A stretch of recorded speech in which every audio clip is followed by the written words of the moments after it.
اللہ کی نعمتیں کھا کھا کر دانت ٹوٹ گئے ہیں، زبان اس کی ناشکری سے پھر بھی باز نہیں آ رہی۔ جسے دنیا ٹھکرا دے اسے بھکاری کہتے ہیں، اور جو دنیا کو ٹھکرا دے اسے فقیر کہتے ہیں۔ 20 بچے جننے کے باوجود بھی میری جھولی خالی ہے۔ جب 20واں بچہ بھی فوت ہوا تو یہ دردوں کی ماری، دکھوں کی ماری عورت اللہ کے حضور رو کر کہنے لگی، آنکھوں سے آنسو بہا کر کہنے لگی، 5 نیکیاں کرنے والوں کو اللہ تعالیٰ بہت بڑا اجر دیتا ہے۔ اس اجر میں کون کون سی نعمتیں شامل ہیں، کون کون سی چیزیں شامل ہیں؟ پہلی چیز، اللہ تعالیٰ اس کا خاتمہ ایمان پر فرماتا ہے۔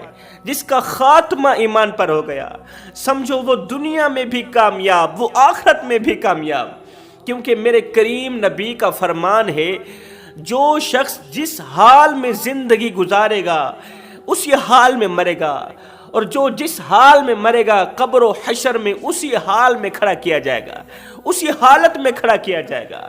اگر دنیا میں نبی نبی کرتے ہوئے زندگی گزارو گے تو مرو گے بھی نبی نبی کرتے ہوئے، نبی نبی کرتے ہوئے اگر وقت گزارو گے، زندگی گزارو گے، تو نزا کے وقت بھی، موت کے وقت بھی تمہاری زبان نبی نبی کے ترانے گنگنا رہی ہوگی۔ جوانو، خاتمہ ایمان پر ہونا بھی اللہ تعالیٰ کی نعمتوں میں سے ایک نعمت ہے، اللہ تعالیٰ کی رحمتوں میں سے ایک رحمت ہے۔ ایک فقیر تھا، اس نے ایک پالتو طوطا رکھا ہوا تھا، وہ اپنے طوطے سے بڑی ہی محبت کیا کرتا تھا، طوطے سے بڑا ہی پیار کیا کرتا تھا، طوطے کی بڑی ہی فکر کیا کرتا تھا۔ ایک دن بلی نے طوطے پر حملہ کیا، طوطے کو مار دیا، طوطے کو جان سے مار دیا۔ فقیر اللہ والے نے طوطے کو اٹھایا، سامنے رکھا، زاروں قطار رونے لگ گیا، تڑپنے لگ گیا۔ گلی محلے والے لوگ اکٹھے ہو گئے، بابا جی کو اس قدر زاروں قطار روتے دیکھ کر لوگوں نے پوچھا، کیا ہوا؟ کوئی فوتگی ہو گئی ہے؟ کوئی نقصان ہو گیا؟ چوری ہو گئی؟ کیا ہوا؟ آخر بابا اس قدر زاروں قطار کیوں رو رہا ہے؟ تو کسی نے کہا، جی بابا جی کا طوطا مر گیا ہے اس لیے بابا جی زاروں قطار رو رہے ہیں۔ کسی نے کہا، بابا جی چپ کر، چٹی داڑھی ہے تیری، سفید داڑھی ہے، سمجھدار آدمی ہو کہ طوطے کے مرنے پر اس قدر زاروں قطار رو رہے ہو؟ کوئی بات نہیں، اگر یہ مر گیا ہے تو دوسرا طوطا خرید لینا، یہ مر گیا ہے تو کوئی اور خرید لینا۔ یہ سن کر بابا جی نے کہا، او نادانو، میں طوطے کے مرنے پر نہیں رو رہا۔ بابا جی پھر آپ کیوں رو رہے ہیں؟ کہا، میں رو اسی لیے رہا ہوں کہ میں نے طوطے کو کلمہ سکھایا تھا، میرا طوطا کلمہ پڑھا کرتا تھا، وہ دن رات کلمہ پڑھا کرتا تھا، میں نے طوطے کو کلمہ سکھایا تھا۔ دن رات کلمہ پڑھنے والا طوطا نزا کے عالم میں جب بلی نے طوطے پر حملہ کیا، جب طوطے کی جان نکل رہی تھی، جب طوطا مر رہا تھا، تو اس وقت میرے طوطے کو کلمہ بھول گیا، میرا طوطا ٹیں ٹیں کرتا مر گیا۔ اور میں طوطے کی فکر نہیں کر رہا، میں تو اپنی فکر کر رہا ہوں کہ کلمہ تو میں بھی پڑھتا ہوں، کہیں ایسا نہ ہو موت کا وقت آئے، روح نکالنے والا فرشتہ آئے تو کہیں مجھے کلمہ بھول بھی نہ جائے۔ اور میں طوطے کی فکر نہیں کر رہا، میں تو اپنی فکر کر رہا ہوں کہ کہیں طوطے کی طرح موت کے وقت مجھے کلمہ بھول نہ جائے۔ فرمایا، خاتمہ ایمان پر ہونا بھی اللہ تعالیٰ کی نعمتوں میں سے ایک بہت بڑی نعمت ہے۔ دنیا بھی سنور گئی، آخرت بھی سنور گئی۔ فرمایا، 5 نیکیاں کرنے والوں کو دنیا و آخرت میں بھلائیاں نصیب ہوتی ہیں۔ یہ 5 نیکیاں کرنے والوں کا اللہ تعالیٰ خاتمہ ایمان پر فرماتا ہے، موت کے وقت کلمہ جیسی دولت نصیب کرتا ہے۔ اور سب سے بڑی بات، تہجد کے سجدے انہی نصیب ہوتے ہیں۔ سجدوں کی توفیق ملنا بھی رب کی نعمتوں میں سے ایک نعمت ہے، ورنہ جن سے یہ توفیق چھین لی جاتی ہے نا، پھر نہ وہ دنیا کے رہتے ہیں اور نہ ہی وہ آخرت کے رہتے ہیں۔ اللہ تعالیٰ انہی سجدوں کی لذتیں نصیب کرتا ہے، سجدوں کی لذتیں عطا کرتا ہے۔ ایک فقیر تھا، درویش تھا، تتی ریت پہ سویا ہوا تھا، صبح سویر کا وقت تھا، ہلکی ہلکی بوندا باندی ہو رہی تھی، گرمی کا موسم تھا۔ بادشاہ چہل قدمی کے لیے گھر سے باہر نکلا، سمندر کے کنارے بادشاہ چہل قدمی کر ہی رہا تھا کہ بادشاہ کی نظر ایک فقیر پر پڑی، اللہ والے پر پڑی، جو تتی ریت کے اوپر سویا ہوا تھا، ریت کے اوپر سویا ہوا تھا۔ بادشاہ نے فقیر کو دیکھا، فقیر نے بادشاہ کو دیکھا۔ فقیر اور بھکاری میں بڑا فرق ہوتا ہے۔ یہ جو صبح سویرے ہمارے دروازے پر مانگنے کے لیے آتا ہے نا، روٹی مانگنے کے لیے، روپیہ مانگنے کے لیے، یہ فقیر نہیں ہوتا، اسے ہم بھکاری بولتے ہیں۔ لیکن کچھ لوگ ان مانگنے والوں کو فقیر کہتے ہیں۔ مانگنے والے فقیر نہیں ہوتے۔ فقیر اور بھکاری میں کیا فرق ہے؟ بادشاہ نے فقیر کو دیکھا، فقیر نے بادشاہ کو دیکھا، فقیر کو جنبش ہی نہ ہوئی کہ بادشاہ وقت آیا ہے، کھڑا ہو کر اس کا استقبال کروں، ادباً احتراماً اسے ملوں، اسے جنبش ہی نہ ہوئی۔ آخرکار بادشاہ خود ہی بول پڑا، فقیر میاں کیا حال ہے؟ فقیر نے کہا کوئی حال نہیں، اللہ کی نعمتیں کھا کھا کر دانت ٹوٹ گئے ہیں، زبان اس کی ناشکری سے پھر بھی باز نہیں آ رہی۔ بادشاہ وقت نے کہا فقیر میاں سنا، وقت کیسا گزر رہا ہے، زندگی کیسی گزر رہی ہے؟ فقیر نے کہا بادشاہ کچھ آپ جیسی گزر رہی ہے اور کچھ آپ سے اچھی بھی گزر رہی ہے۔ بادشاہ حیران رہ گیا کہ میرے جیسی زندگی گزارنے کا تصور نہیں کیا جا سکتا، اور یہ کہتا ہے مجھ سے بھی اچھی زندگی گزار رہا ہے۔ بادشاہ نے کہا وہ کیسے؟ فقیر نے کہا بادشاہ سلامت، میں تتی ریت پر سوتا ہوں اور تو پھولوں کے بستر پہ سوتا ہے، میں تتی ریت پہ سوتا ہوں، تو پھولوں کے بستر پہ سوتا ہے۔ جب تیری اور میری آنکھ لگ جاتی ہے اس وقت تجھے پتہ یہ نہیں ہوتا کہ میں پھولوں کے بستر پہ سویا ہوا ہوں، اور مجھے پتہ یہ نہیں ہوتا کہ میں تتی ریت پہ سویا ہوا ہوں۔ اس وقت تیری اور میری زندگی ایک جیسی گزر رہی ہوتی ہے۔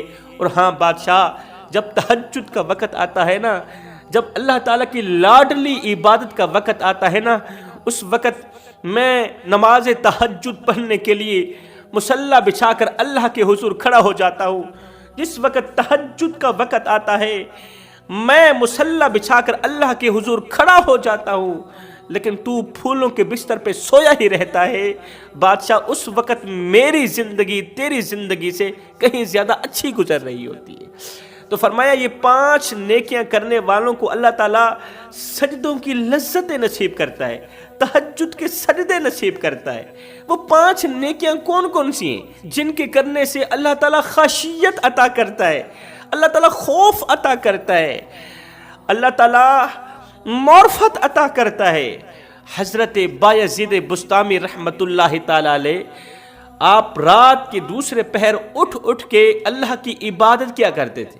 ایک رات آپ عبادت میں مصروف تھے، جب وجد میں آئے، وجد کی کیفیت طاری ہوئی، تو آپ یا تو کہہ رہے تھے یا خدا یا خدا یا خدا، لیکن اس طرح کی کیفیت طاری ہوئی، ایک دم آپ پکار اٹھے میں خدا میں خدا میں خدا میں خدا۔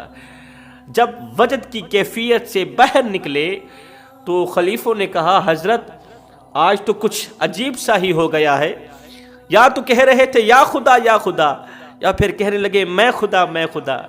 آپ نے فرمایا اچھا اگر پھر اس طرح کی کوئی کیفیت نظر آئے، پھر وجد میں آ کر میں اس طرح کے جملے بولوں، اس طرح کے لفظ بولوں میں خدا، تو تلوار اٹھا کر میرا سر تن سے جدا کر دینا، تلوار اٹھا کر میرا سر تن سے جدا کر دینا۔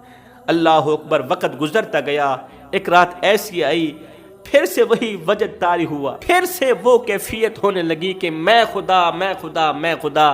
ایک خلیفے نے تلوار اٹھائی، عجیب سا منظر دیکھنے کو ملا کہ تلوار دیوار پر مارتا ہے تو دیوار کو ریزہ ریزہ کر دیتی ہے، لیکن حضرت بایزید بسطامی پر یہ تلوار اثر ہی نہیں کرتی۔ خلیفہ تلوار کو دیوار پر مارتا ہے، دیوار کے ٹکڑے ٹکڑے کر دیتی ہے یہ تلوار، لیکن حضرت بایزید بسطامی پر اثر ہی نہیں کرتی۔ حضرت بایزید بسطامی کہہ رہے ہیں میں خدا میں خدا میں خدا۔ اللہ اکبر۔ جب آپ اس وجد کی کیفیت سے باہر نکلے تو خلیفے نے کہا حضرت دیوار پر مارتا ہوں تلوار، دیوار کو ریزہ ریزہ کر دیتی ہے، آپ پر اثر ہی نہیں کر رہی تھی، میں نے آپ کا سر تن سے جدا کرنے کی بھرپور کوشش کی لیکن ناکام رہا۔ حضرت نے فرمایا نادانو، جب کہتا تھا یا خدا اس وقت بایزید کہتا تھا یا خدا، لیکن جب میرے اندر سے آواز آتی تھی میں خدا میں خدا میں خدا، اس وقت خود خدا میرے اندر آ کر کہتا تھا میں خدا میں خدا میں خدا۔ رب کے عشق میں، رب کی محبت میں ایک وہ مقام بھی آتا ہے کہ دعا تو رہی بڑی دور کی بات، انسان صرف سوچتا ہے اللہ پوری کر دیتا ہے۔ حضرت سیدنا علی المرتضیٰ شیر خدا کرم اللہ وجہ الکریم نے کہا نہیں تھا وہ میرے مالک رات کو دن میں بدلنے والے رب، میں تیری عبادت تیری جنت کی لالچ کے لیے نہیں کرتا اور نہ ہی تو جہنم کے خوف سے کرتا ہوں، مالک میں تو تیری عبادت اس لیے کرتا ہوں کہ تو لائق ہی عبادت کے، تو لائق ہی بندگی کے۔ فرمایا جو شخص مصیبت پر صبر کرتا ہے اور اللہ تعالیٰ کی رضا پر راضی رہتا ہے، خوشحالی کے دنوں میں کہتا ہے یہ خوشیاں اللہ کی طرف سے آئی ہیں، اور مصیبت اور تکلیف کے وقت کہتا ہے یہ میرے کیے کا نتیجہ ہے، یہ تکلیفیں یہ مصیبتیں یہ میرے کیے کا نتیجہ ہے، یا پھر یوں کہتا ہے یہ تکلیفیں یہ آزمائشیں میرے گناہوں کو جھاڑنے کے لیے آئیں۔ ایک عورت ہر سال بچہ جنتی تھی مگر وہ ولادت سے 2 ماہ بعد مر جاتا تھا۔ اللہ کی نعمتیں کھا کھا کر دانت ٹوٹ گئے ہیں، زبان اس کی ناشکری سے پھر بھی باز نہیں آ رہی۔ اسی طرح 20 بچے اس کی گود خالی کر کے اللہ میاں کے گھر پہنچ گئے۔ جب 20واں بچہ بھی فوت ہوا تو یہ دردوں کی ماری دکھوں کی ماری عورت اللہ کے حضور رو کر کہنے لگی، آنکھوں سے آنسو بہا کر کہنے لگی، او میرے مالک آخر مجھ سے کون سا ایسا گناہ سرزد ہو گیا ہے، 9 ماہ مسلسل وزن اٹھاتی ہوں، تکلیفیں برداشت کرتی ہوں، بچہ جننے کے بعد صرف 2 مہینے ہی خوشیاں نصیب ہوتی ہیں، امید کا درخت جب پھل لاتا ہے تو صرف 2 مہینے ہی اس کی بہار دیکھنا نصیب ہوتی ہے، 20 بچے جننے کے باوجود بھی میری جھولی خالی ہے، میرا کوئی بھی بچہ پروان نہ چڑھا، میرے مالک آخر میں نے کون سا ایسا گناہ کیا ہے، آخر تیری بندی نے کون سا ایسا گناہ کیا ہے جو میری سوکھی جھولی کو ہری نہیں کر رہا، جو میری خالی جھولی کو نہیں بھر رہا۔ یہ باتیں کہتی ہوئی روتی ہوئی یہ عورت سو گئی۔ خواب کی دنیا میں اللہ کی طرف سے اسے جنت دکھائی گئی، 20 بچوں کی دکھیاری ماں کو جنت دکھائی گئی۔ اس عورت نے دیکھا کہ جنت کے اندر ایک خوبصورت سا عالیشان محل ہے جو چاندی اور سونے کی اینٹوں سے بنا ہوا ہے، چاندی اور سونے کی اینٹوں سے ایک خوبصورت سا محل بنا ہوا ہے، اور اینٹیں مشک اور کافور سے بنی ہوئی ہیں، اور حیران کن بات یہ تھی کہ اس محل کے دروازے پر موٹے حروف میں اسی عورت کا نام لکھا ہوا تھا، موٹے حروف میں خوبصورت محل کے دروازے پر اسی عورت کا نام لکھا ہوا تھا۔ اس محل کے اندر داخل ہو کر عورت نے کیا دیکھا کہ اس کے بچے اسی محل کے اندر کھیل رہے ہیں اور ماں کو دیکھ کے مسکرا رہے ہیں۔ وہاں پر کسی فرشتے نے اس عورت سے کہا کہ اے عورت، تو نے جو بچوں کے مرنے پر صبر کیا تھا، بچوں کے مرنے پر 20 بچوں کے مرنے پر تو نے جو صبر کیا تھا یہ اسی صبر کا اجر ہے۔ دیکھ تیرے بچے تجھے دیکھ کے مسکرا رہے ہیں، آپس میں کھیل رہے ہیں، بس تیرے یہاں آنے کی دیر ہے۔ اللہ اکبر۔ پتہ چلا کہ جو اللہ تعالیٰ کی طرف سے دی گئی چھوٹی چھوٹی تکلیفوں پر صبر کرتے ہیں، اللہ تعالیٰ بڑی بڑی نعمتیں ان کے قدموں پہ ڈال کے رکھ دیتا ہے۔ فرمایا والدین کی خدمت کرنا، والدین کی نوکری کرنا، والدین کے دکھوں کو اپنے دکھ سمجھنا، والدین کے دردوں کو اپنے درد سمجھنا، یہ بہت بڑی نیکی ہے۔ تہجد کے سجدے ادا کرنا، سبحان اللہ، تہجد کے وقت اللہ کے حضور جھکنا، یہ 3 انچ کی پیشانی اللہ کے حضور جھکانا، یہ بہت بڑی نیکی ہے۔ دروازے پر آئے کسی سائل کو خالی ہاتھ واپس نہ بھیجنا، پیاسوں کو پانی پلانا، بھوکوں کھانا کھلانا، یہ بہت بڑی نیکی ہے۔ دن میں 5 وقت کی نماز با جماعت ادا کرنا، یہ بہت بڑی نیکی ہے۔ اپنی بیوی کو محبت بھری نگاہوں سے دیکھنا، اپنی بیوی کے منہ میں بسم اللہ پڑھتے ہوئے روٹی کا نوالا ڈالنا، بیوی کو بسم اللہ پڑھتے ہوئے پانی پلانا، بیوی کی ہر چھوٹی موٹی جائز خواہش اپنی حسب استطاعت پوری کرنا، یہ بھی نیکی ہے۔ یہ وہ نیکیاں ہیں جو انسان کو بہت بڑا اجر دیتی ہیں۔